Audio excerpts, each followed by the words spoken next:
РИВ – начин на приложение на продукта при лозя и овощни култури. При семкови овощни периодът на приложение е от фазата BBCH03 до BBCH72, или с други думи, от фазата миш и уши непосредствено след разпукване на пъпките до достигане на големина на плода 20 мм.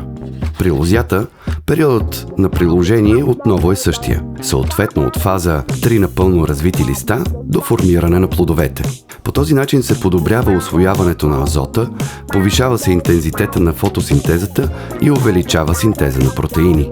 Препоръчената доза на приложение при семкови овощни е между 3 и 6 литра на хектар като самостоятелен продукт или в комбинация с други продукти за растителна защита.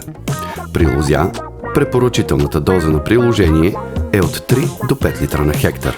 Високата концентрация на двата елемента и намаленият размер на микрочастиците на сярата са с доказани мултицидни свойства, влияещи върху хранителният и здравният статус на растенията. Формулацията гарантира дълго последействие на елементите и устойчивост на отмиване. Безопасен е за работа и влияе положително върху добива на продукцията.